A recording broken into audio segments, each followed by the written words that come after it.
Welcome to part 2 of the 30 semester credit hour online advising session. Right now what we're going to do is review your degree audit form. So make sure that you have this in front of you.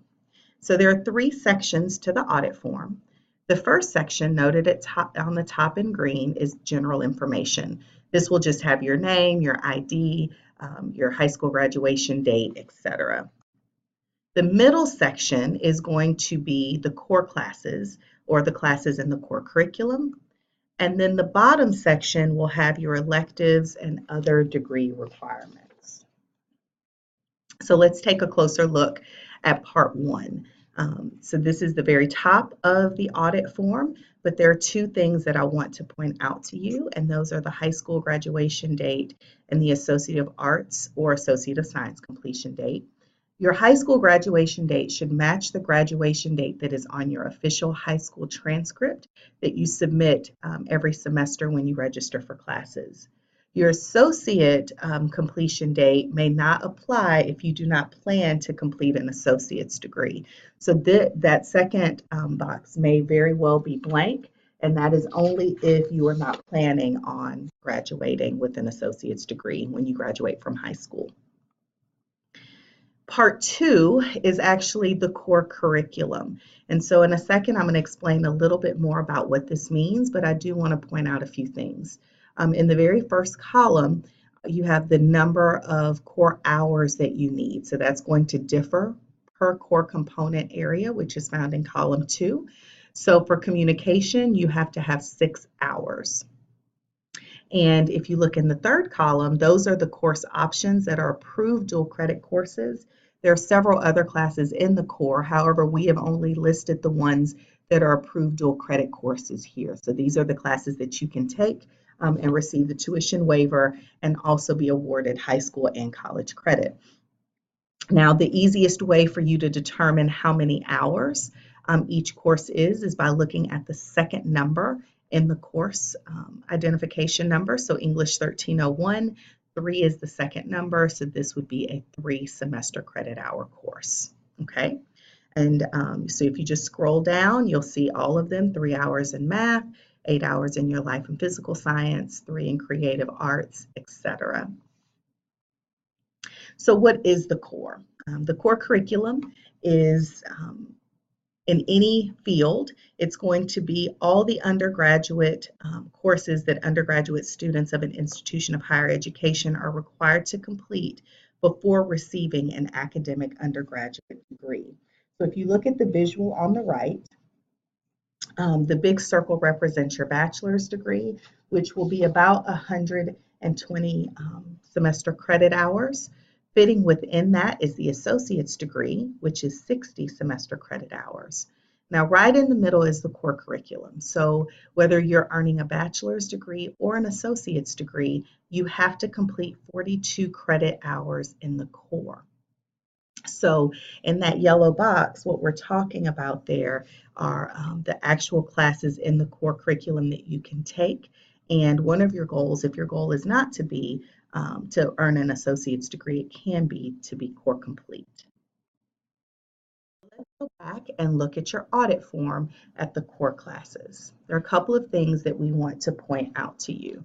Again, these are all the approved courses, so we're only going to list those courses here. There are additional courses that you could take in place of these, but they would be for college credit only. They still would, however, satisfy that core component area.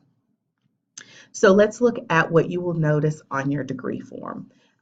Here we have a number that lets you know how many credit hours, and if it's followed by a grade, then that means that's the grade you earned in that course. And we've lined them up here. So if I go over, this person completed English 1301 and they earned a B. Same here, life and physical science. They completed it, so we have 4 semester credit hours here, and they earned an A. And then they earned a B in their second life and physical science, for their second life and physical sciences courses. Now, how do you know which one is which? So there are a lot of science courses listed here, but you only have 2 completed.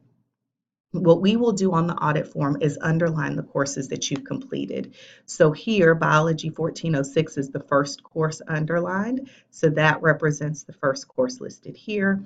And Environmental Science is the second course underlined, so that's going to represent the second course here. So this person earned an A in Biology and a B in Environmental 1401. Okay, if we go down, Government 2305, it lines up nicely. This person completed the course with an A. Okay, so now let's look at one other thing you will note on your audit form, and that's going to be the asterisk or the star. If you see this, this means that you are currently enrolled in the class, and so there is no grade awarded. But again, this is listed on a row with several courses, so we will underline the course for you so that you'll know which course it is that you're actually enrolled in. So we'll see that again here in the creative arts category and the social and behavioral sciences category. Both of those have the asterisk, which means that you're currently enrolled, but then you will see that we have underlined the course that you are currently taking. Okay, and so that is how your what it will look like in the middle section of your audit form. So one other thing that I want to show you. So one of the other things that we want to share with you is how you can be core complete. So remember, the core is that innermost circle in the visual that I shared with you earlier. And so if your goal is not to earn an associate's degree, you can set the goal of becoming core complete, and that core will transfer with you to the four-year college that you may transfer to. So if you're core complete, if you have an associate's degree, it's more likely that your classes will transfer in. So let's go back here. This is the grades and the classes that we're currently in. And what you want to do to be core complete is actually look for areas that are blank. Okay, so here you have a class that you're currently enrolled in, so you're well on your way to completing that one. That's not an area we need to focus on, but you'll see here anywhere where there are blanks all the way across, that's an opportunity for you, or that's a class that you will need to be core complete. So when you are choosing your classes, you want to make sure that you're choosing classes that will help you either earn your associate's degree, or in this case, help you be core complete. So these are the classes that you want to look for.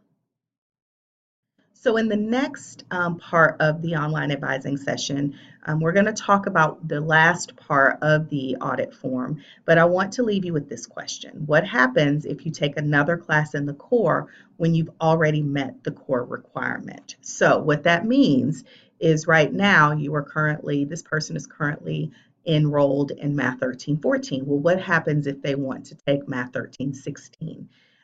It will not count toward the core component area. It's actually going to be an elective course, which is what we will talk about in part 3 of the online advising session.